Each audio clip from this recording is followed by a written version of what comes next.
आप सभी का स्वागत है। दोस्तों, आज इतिहास विमर्श में मैं आपको लेके आया हूँ एक ऐसे प्रसिद्ध स्थल मितावली, जिसके बारे में इस पूरे इलाके में ये धारणा है कि यहाँ जो स्थापत्य मिलता है वो भारत की प्राचीन संसद भवन से मिलता जुलता है। आप देखेंगे गोल आकृति का ये ऊपर मैं भी आपको लेके चलूँगा। ये वही स्थापत्य कला है जो कच्छप घाट शासक देवपाल के समय की है। मैं भी आपको और ऊपर लेके चलूँगा। ये देखिए, ये नंदी की प्रतिमा है, सैंडस्टोन से बनी हुई है। बहुत ज़्यादा शार्प नहीं है, लेकिन आपको नंदी का वो पूरा उभार मुंह जो बाद में तोड़ दिया गया है, और ये सारा स्थान आपको देखने को मिलेगा। किसी समय धार्मिक दृष्टि से बहुत महत्वपूर्ण स्थान था, आज पर्यटन की दृष्टि से बहुत महत्वपूर्ण स्थान है। यहाँ 64 योगिन मंदिर है। ये प्रसिद्ध तांत्रिक पीठ थी। हम ऊपर चल के देखेंगे। इसे एएसआई द्वारा प्रोटेक्टेड किया गया है। ये सारी व्यवस्था यहाँ है। आइए मेरे साथ और देखते हैं पड़ावली के इस मंदिर को। ये जो पहाड़ है ये जमीन तल से लगभग 100 फीट ऊंचा है, और इस 100 फीट ऊंचे पर ही इस मितावली के मंदिर का निर्माण किया गया है। और भी कई दृष्टि से बहुत महत्वपूर्ण है। हम केवल इतिहास की दृष्टि से इसको देखें तो जो कच्छप घाट शासकों के समय में भी, मैं अभी आपको अंदर मंदिरों में दिखाऊंगा, जो ड्रेनेज सिस्टम है नेचुरल, उसको इतना बढ़िया तरीके से, बेहतरीन तरीके से बनाया गया है जिससे बरसाती उस पानी को संरक्षित किया जाए। प्राचीन काल में इस तरह के प्रमाण जो हैं, मैं अशोक के समय में दिखाई देते हैं, जो अपने अभिलेखों में थेर शुश्रूषा की बात करते हैं, पेड़ पौधे लगाने और उनको संरक्षण देने की बात। कुछ वैसा ही कच्छप घाट शासकों के समय में भी उनके जो व्यवस्था थी उसमें उन्होंने ऐसी चीज़ों को रखा, और ऐसे सार्वजनिक स्थलों को उन्होंने इस प्रकार से डेवलप किया कि यहाँ का जो पानी है, बरसाती पानी है, वो यहाँ इसी क्षेत्र में, यानी नदी जो कुएं का पानी है वो कुएं में जाए, ज़मीन का पानी ज़मीन में जाए, और वो पानी बेकार न जाए। तो आइए चढ़ते हैं। इस पर चढ़ने के लिए ये सीढ़ियां हैं, कुछ प्राचीन काल की हैं और कुछ एएसआई द्वारा बाद में इसमें डेवलपमेंट किया गया। आइए मेरे साथ, आराम से आएँ। देखिए, मैं थोड़ा विश्राम करूँगा। लगातार चढ़ने से सांस भर सकती है, और जिनको कोई तकलीफ़ है वो यहाँ बैठ के आराम से थोड़ा विश्राम कर सकते हैं। एक साथ चढ़ने की आवश्यकता नहीं है। यहाँ आप देखें, इस पत्थर को देखें, पहाड़ को, ये नेचुरल कटाव है इसका, बरसाती पानी के कारण, क्योंकि सैंडस्टोन है, ये आपको इसमें ऐसा भुरभुरापन दिखाई देगा। ऊपर वो हमारी मंजिल नज़दीक है, आप उसके साइड में देखेंगे, देखिए ऊपर इसे गौर से देखिए आप, पूरे गोलार्ध में आपको एक जाली नुमा वो डिजाइन दिखाई दे रहा है। ये इस समय के ये अख्तियार शासकों के समय में भी इस प्रकार का स्थापत्य दिखाई देता है। ऊपर देखिए, उन्होंने टर्न पर वो डिजाइन दिया हुआ है जो वी आकार का है, ईंट जिसको हम कहते हैं, तो वो भी बना हुआ है, और ये सब जगह बराबरी से बना हुआ है। आप इसकी एक ही पैमाने से इसको बनाया गया है। आप देखिए कच्छप घाट कालीन कला का ये नमूना। आइए मेरे साथ। दोस्तों, मितावली के इस मंदिर पे ऊपर हम आ चुके हैं, और मैं आपका ध्यान इन पात्रों पे दिलाना चाहूँगा। ये इस जगह पे, इस पूरे पत्थर पे पर आपको जगह जगह दिखाई देंगे। ये है, जैसे ये इधर, ये है, ये यहाँ, ये है, एक ही साइज के, एक ही गोलाकार के ये आकृतियाँ हैं। संभवतः चूँकि ये तांत्रिक क्षेत्र था, तो ये किसी तंत्र प्रक्रिया की एक व्यवस्था रही होगी, क्योंकि इस पूरे पर्वत क्षेत्र में इस तरह के आपको होल्स दिखाई देंगे। साथ ही मैं एक चीज़ पे और आपका ध्यान आकर्षित करना चाहूँगा कि आप देखें उधर वो सामने, ये जो पहाड़ का टूटा हुआ भाग आप देख रहे हैं, इसमें रॉक पेंटिंग्स हैं। और जब एएसआई को इसके बारे में जानकारी मिली तो उन्होंने इस काम को रुकवा दिया, क्योंकि आसपास पत्थरों की खदानें हैं, उन खदानों से पत्थर निकालते रहते हैं, तो वो रॉक पेंटिंग जो है वो काफ़ी कुछ उसको नुकसान पहुंच चुका है। और यदि समय रहते इसको प्रिजर्व करने की कोशिश की गई, इसको संरक्षित करने की कोशिश की गई, तो शायद हम इसको बचा पाएंगे। जो भीमबेटका जैसी रॉक पेंटिंग्स हैं वो आपको यहाँ भी देखने को मिलेंगी। आइए अब हम इस मंदिर पर आते हैं। अंदर प्रतिमा कोई नहीं है, लेकिन हम यहाँ देखेंगे ये गंगा, ये मकर है, ये गंगा है, ये यमुना है और ये हाथी और व्याघ्र, इसका यहाँ अंकन मिलता है। संभवतः ये अष्टदिक्पाल हैं, बीच में सूर्य नारायण है, ये ब्रह्मा है और ये विष्णु है। ये आकृति आपको चारों तरफ दिखाई देगी। ये देखिए पिलर पे भी ये जो गण हैं, देवगण हैं, उनके आपको यहाँ अंकन मिलेंगे। कोई भी मंदिर बिना किसी इतिहास के, बिना किसी जानकारी के नहीं बनाए गए हैं, क्योंकि ये एक तांत्रिक क्षेत्र भी था। तो इन सारी चीज़ों का अपने आप में एक बहुत बड़ा महत्व है। आप मंदिर के पीछे आके देखें तो आप यहाँ देखेंगे, ये देखिए अलग अलग देवी देवताओं का यहाँ अंकन है पूरे इसमें भाग में। इस साइड में आप आएंगे तो यहाँ आपको विष्णु दिखाई देंगे। आप देखिए ये विष्णु है, चक्र सुदर्शन है, आपको गदा पद्म हाथ में है, चारों तरफ उनको ये दिखाई दे। तो ऐसे छोटे छोटे कई सारे मंदिर थे जो समय रहते ध्वस्त हो गए या खत्म हो गए। आइए अब चलते हैं मेन मंदिर में। शासकीय उच्चतर माध्यमिक विद्यालय रेहट के विद्यार्थी अपने शिक्षकों के साथ आए हैं। दोस्तों ये इतनी खुशी की बात है कि हमारे जो नवयुवक हैं, जो भावी पीढ़ी है, वो इतिहास को जानने, समझने और सीखने की दृष्टि से ऐसे स्थानों पर आ रहे हैं। और मैं ये दावे के साथ कह सकता हूँ, यदि हमारी भविष्य की पीढ़ी ऐसे स्थलों के प्रति जागरूक है तो भारतीय इतिहास को कोई मिटा नहीं सकता। क्योंकि वो आपने इकबाल की पंक्तियाँ सुनी होंगी कि कुछ बात है कि हस्ती मिटती नहीं हमारी, सदियों रहा है दुश्मन दौरे जहाँ हमारा। तो वो बात यही है कि हम अपनी संस्कृति को, अपने संसाधनों को हमेशा समझते और सहेजते रहे हैं। यही कारण है कि आज कच्छप घातकालीन ये मंदिर भी अपने अस्तित्व में है। और इस पूरे बेल्ट में इस प्रकार के तमाम सारे मोनूमेंट्स हैं जिस पे हमें समय समय पर स्कूल और कॉलेजेस के माध्यम से विद्यार्थियों को लाना चाहिए, जिससे वो अपने इतिहास और संस्कृति और पुरातत्व को समझ सकें। मैं यहाँ आए हुए बच्चों में से कुछ से बात करना चाहूँगा कि वो कैसे यहाँ आए और यहाँ आने के बाद उनको कैसा लगा। बेटा आपका नाम क्या है? मेरा नाम चिक्की धाकड़ है जी। आप यहाँ पहली बार आई हैं? हाँ। कैसा लगा आपको ये? मुझे ये जगह बहुत अच्छी लगी और यहाँ काफी शांति मिली मन को। अच्छा बेटा आपका क्या नाम है? मेरा नाम सुविधि धाकड़ है जी। मुझे यहाँ आने के बाद ऐसा फील हुआ कि हाँ भारतीय इतिहास में कुछ संस्कृति, कुछ नहीं बल्कि बहुत ज़्यादा संस्कृति है और हम इस संस्कृति को आगे बढ़ाना चाहेंगे। और बेटा आपने ये मंदिर देखा पीछे? हाँ हाँ बहुत ही ये किससे मिलता जुलता मंदिर है? ऐसी आकृति किस चीज की दिखाई देती है आपको वर्तमान में? वर्तमान में ऐसी संसद भवन पुरानी वाली। तो आप इनको देख के कैसा महसूस करते हैं? अच्छा फील होता है। अच्छा, अपने माताजी पिताजी के साथ आएंगे कभी इसमें भविष्य में? हैं? क्या कहेंगे उनसे? हमने जो यहाँ के बारे में देखा हम उन्हें भी बताना चाहेंगे जो हमें हमारे टीचरों ने बताया।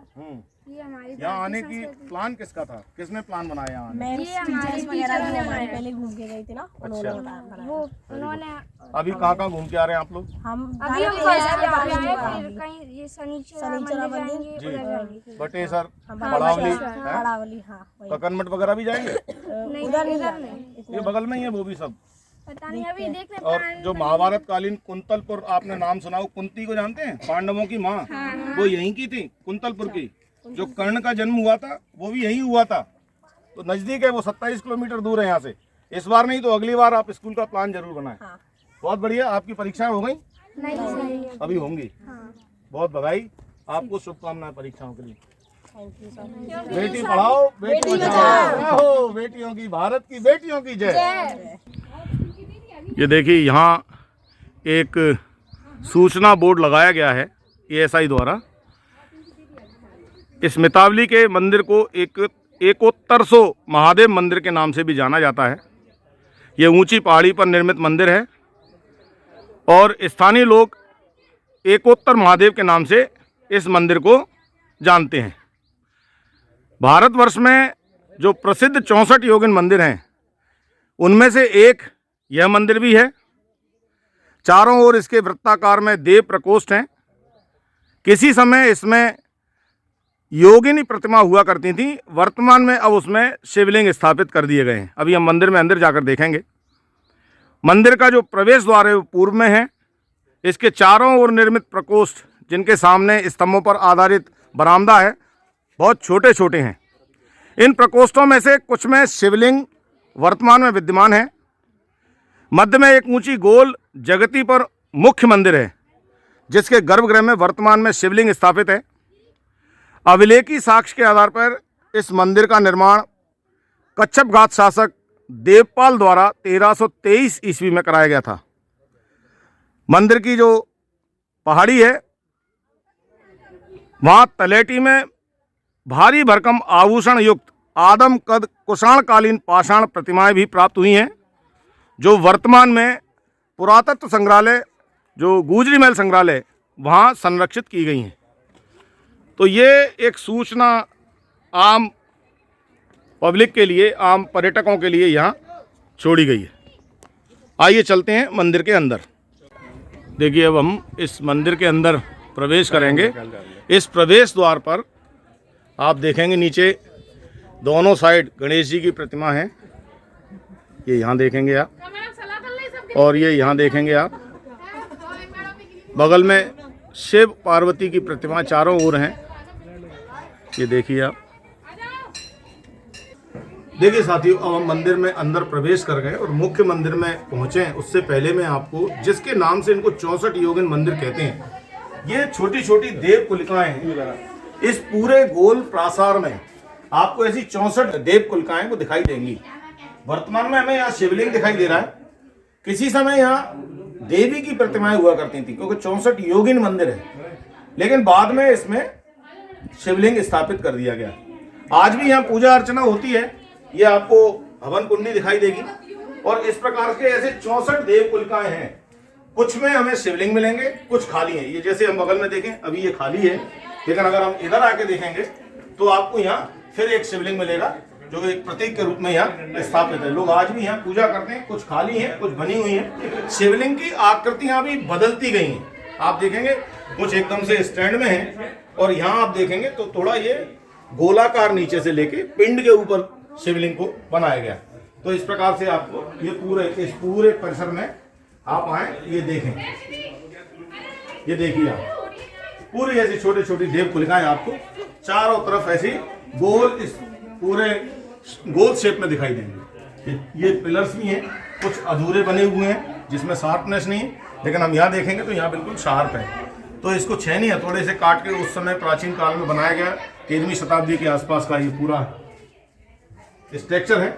यहाँ देखिए आमलक, ये आमलक है जो मंदिर के ऊपर का भाग है, जो यहाँ लाके रख दिया गया। उसका इस देव कुलिका से कोई लेना देना नहीं, लेकिन उसको यहाँ रख दिया गया। आपको ये दिखाई देंगे।